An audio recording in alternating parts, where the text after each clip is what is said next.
নমস্কার and welcome to thrash out. আজকে আমরা কথা বলবো উজান গাঙ্গুলির কাকাতুয়া বুড়ো নিয়ে। কাকাতুয়া নয়, কাতুকুতু। ওই একই হলো।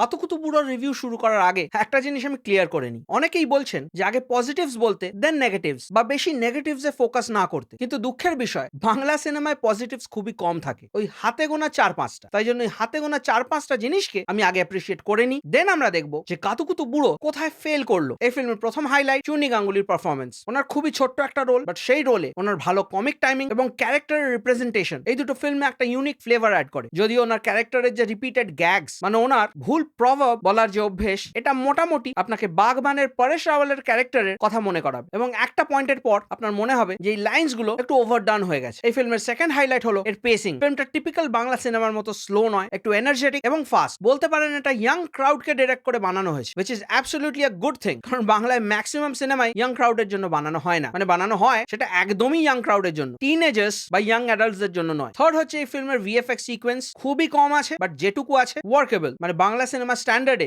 নাক সেটকানোর মতো নয়। এবং ফোর্থ হচ্ছে এই ফিল্মের অ্যাপ্রোচ এবং কনসেপ্ট। শুধুমাত্র কনসেপ্টটা ভালো ছিল, ইউনিক একদমই নয়, বাট সেটার উপর বেস করে যদি একটা অনেস্ট ফিল্ম বানানো যেত তাহলে ফিল্মটা ভালো হতো। তো এই চারটে পয়েন্টের বাইরে গিয়ে এই ফিল্মটা ভালো আর কিছুই নেই। এই ফিল্মের প্রথম ফ্ল এর টাইটেল। আপনি ধরুন ব্যাটম্যানকে নিয়ে একটা ফিল্ম দেখছেন যেটার নাম টুইঙ্কল টুইঙ্কল, বা সুপারম্যানকে নিয়ে একটা ফিল্ম দেখছেন যেটার নাম হামটি ডামটি।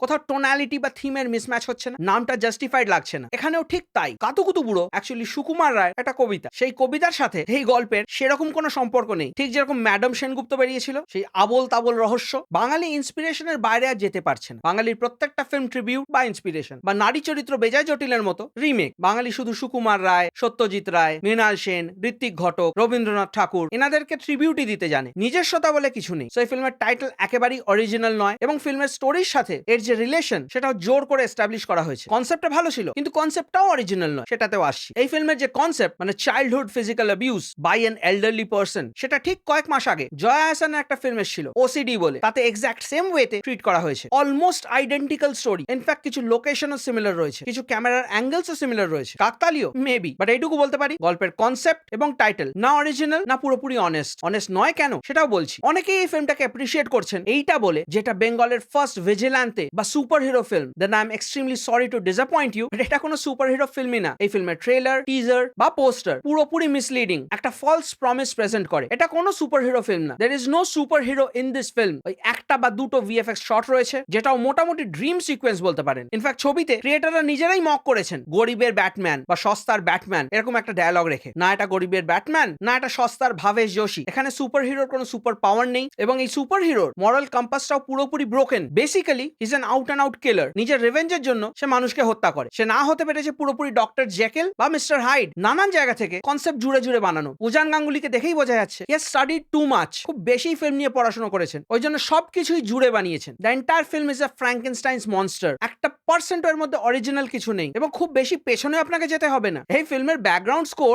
এক্স্যাক্টলি স্ট্রেঞ্জার থিংস এর সিন্থ লাইনটা ইন্সপায়ার্ডও না, এক্স্যাক্টলি ওটাই। এবং গানগুলো মোটামুটি রিমেক। রোমিও গানটার অলমোস্ট ভার্সন 2 রয়েছে এখানে, যেখানে উজান গাঙ্গুলির জঘন্য নাচ রয়েছে। Ujan Ganguly is a very very very below average actor. Rosogolla ফিল্মেও ওনার পারফরমেন্স অত্যন্ত বাজে ছিল, এখানেও তাই। ওনার কোনো কমিক টাইমিং নেই, ওনার এক্সপ্রেশনের উপর কন্ট্রোল নেই। উনি প্রচুর চেষ্টা করছেন, but he is all over the place. না উনি রাগ দেখাতে পারছেন, না দুঃখ। ওনার ডায়লগ ডেলিভারি পুরো দেবের মতো, গড নোজ ওয়াই। এটাও কি ইন্সপিরেশন, নাকি এটাও ট্রিবিউট? আর কত ট্রিবিউট দেবো? গল্পে ট্রিবিউট, অ্যাক্টিং এ ট্রিবিউট, ডায়লগে ট্রিবিউট, মিউজিকে ট্রিবিউট। উজান গাঙ্গুলির কুরুক্ষেত্র দেখার পর আমার এক্সপেকটেশন বেশ হাই ছিল, but I am terribly disappointed. Not only disappointed because it's a bad film, but disappointed যেহেতু মানুষকে বোকা বানানো হলো। সুপার হিরো ফিল্ম বলে, ভিজিল্যান্তে ফিল্ম বলে একটা সিম্পল সাইকোলজিক্যাল থ্রিলার দেখিয়ে দেওয়া হলো। ফিল্মটা দেখলেই আপনারা বুঝতে পারবেন খুবই লো বাজেট, এবং আই ডোন্ট থিঙ্ক ওই কয়েকটা ভিএফএক্স শটের জন্য খুব একটা খরচা হয়েছে। ছবির কাস্টিংও খুবই সীমিত এবং একদমই ক্লিশেড ক্যারেক্টার্স। রপুর্ণা নিজের রোলটাকে একদমই ফোটাতে পারেনি। টিপিক্যাল বাংলা অ্যাক্টরদের মতো ওরও ডিস্টর্টেড স্পিচ, যেটা কানে লাগে। আমি জানি না বাংলায় সবাই এত কেন ধরে ধরে কথা বলে। উজান গাঙ্গুলির যেরকম বাজে অ্যাক্টিং, সেরকমই বাজে লেগেছে ওই সুপার হিরো কস্টিউমটা পরে। আবার ওই কস্টিউম পরে ডান্স করছে, মানে sense of beauty absolutely zero. এবার অনেকে এটাকে ভাববে বডি শেমিং। না দাদা, এটা রোল শেমিং। যে রোলটা নিয়েছো তার জন্য নিজেকে ফিজিক্যালি ট্রান্সফর্ম করতেই হবে। তোমার যদি ওইটুকু কমিটমেন্ট না থাকে, স্পেশালি নিজের ফিল্মে যেখানে তুমি নিজে ডিরেক্টর, নিজে রাইটার, তাহলে ওনার থেকে কি এক্সপেক্ট করো? ফিল্মটা নন লিনিয়ার ফরম্যাটে বানানো, প্রচুর ফ্ল্যাশব্যাকস আছে এবং যেরকমই চপি এডিটিং সেরকমই চপি ক্যামেরা ওয়ার্ক, শর্টসে কন্টিনিউটি এরর রয়েছে, দেখলেই বুঝতে পারবেন। স্পন্সরশিপ না পাওয়ার জন্য কিটক্যাটকে টুকটাক করে দেওয়া হয়েছে এবং যে খেলনা পুতুলটাকে দেখানো হয়েছে মানে কেদারের অল্টার ইগো, সেটার যে ভয়েস, ওটার সিমিলারিটি যে কত কিছুর সাথে, সেটা না শুনলে বুঝতে পারবেন না। একবার মনে হচ্ছে মঞ্জিয়া, কখনো মনে হচ্ছে ব্যাটম্যান বিগিনস এর স্কেয়ারক্রোর ভয়েস। আবার এই অল্টার ইগোর সাথে কেদারের যে কেমিস্ট্রি, সেটা দেখে আপনার মনে হবে ভেনম। এবং শুধু তাই নয়, প্রচুর সিনসও ইন্সপায়ার। কেদার এবং পারমিতার অটোতে একটা সিন রয়েছে যেটা পুরোপুরি রাজকুমার রাও এবং শ্রদ্ধা কাপুরের অটোতে যে সিনটা রয়েছে স্ত্রীতে, সেটা থেকে ইন্সপায়ার্ড। এবং কোনো ক্যারেক্টার প্রপারলি এস্টাবলিশ না, ক্যারেক্টারদের মোটিভেশন ক্লিয়ার না, প্লট একদমই এস্টাবলিশ করা যায়নি, প্লটের কোনো প্রপার ডিরেকশন নেই, ইনফ্যাক্ট স্টোরিটাকে কেউ লিডও করছে না, স্টোরির কোনো প্রপার প্রোটাগনিস্ট নেই। Kedar is suppose two B the protagonist, he is neither a hero নর আ ভিলেন নর অ্যান অ্যান্টি হিরো। ওর অ্যাকশনগুলো পুরোপুরি কনভলিউটেড। ওকে হিরো দেখানোর জন্য প্রচুর এরকম শর্টস নেওয়া হয়েছে, যেরকম অফিসে একটা অল্টারকেশনের সিন রয়েছে যেটা কোনো বিল্ড আপ নেই, কনটেক্সট নেই, হঠাৎ করে এলো। এবং সিনেমাটা কোনো লিনিয়ার টোনালিটিও ফলো করে না। কিছু পোর্শন আছে যেখানে সিনেমাটা অ্যাকচুয়ালি ভালো হতে পারতো, কিন্তু সিনেমাটা সেখানে স্টেই করে না, জোর করে এত ঢুকিয়েছে, নেওয়া যায় না। What could have been a much better film বা simply ruined to cater to the masses. মানে দেখে মনে হচ্ছিল কনসেপ্ট একটা নেওয়া হয়েছে নানান ফিল্ম থেকে, কিন্তু সেটাকে জোর করে কমার্শিয়ালাইজ করতে গিয়ে ফিল্মটাকে পুরোই কুচলে দেওয়া হয়েছে। ভাবেশ যোশীতে একটা প্লট ছিল, একটা মোটিভেশন ছিল, ব্যাটম্যান একটা রিজন আছে ব্যাটম্যান হওয়ার পেছনে। এখানে this guy is an out and out killer, is not a vigilante, is a superhero killer. এবং সিনেমার যে সিনেমাটোগ্রাফি নিয়ে আগেই বললাম, সেটা অল ওভার দ্য প্লেস আপনারা নোটিস করবেন। ছবির কোনো এস্টাবলিশিং শট নেই, কনটেক্সট বুঝতে পারবেন না। যে রুমগুলো দেখানো হচ্ছে সেই রুমগুলোর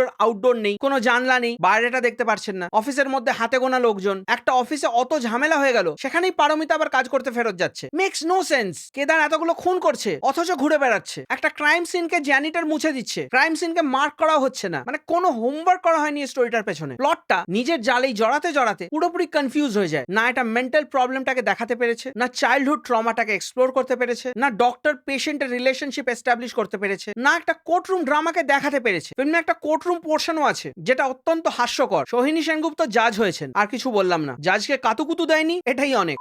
ফিল্মটা দেখলে আপনার মনে হবে একটা বাঁধন ছাড়া গরু, লুজ ক্যানন, যে ছেড়ে দিয়েছে, যা ইচ্ছে বানিয়েছে। হ্যাঁ, একটা সত্যি কথা বলবো, উজান গাঙ্গুলির প্যারেন্টস যদি কৌশিক গাঙ্গুলি এবং চূর্ণী গাঙ্গুলি না হতেন, এই ফিল্মটা বানানোর কেউ পারমিশনও পেত না। This is nepotism at its pick.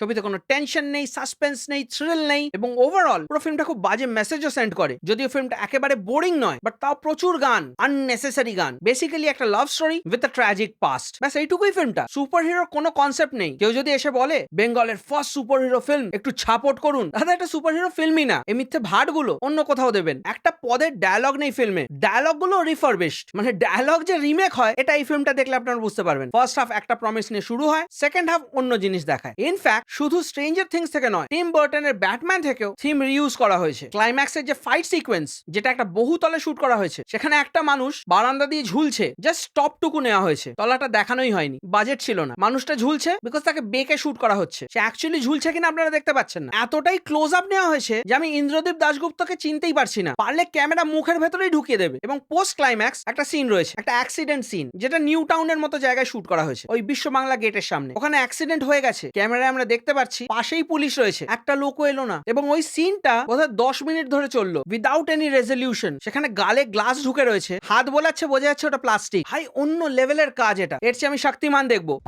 অনেক বেটার। যদিও কস্টিউমটা ওয়ে টু মাচ ইন্সপায়ার্ড, ওই কাকের নাকটা বাদে।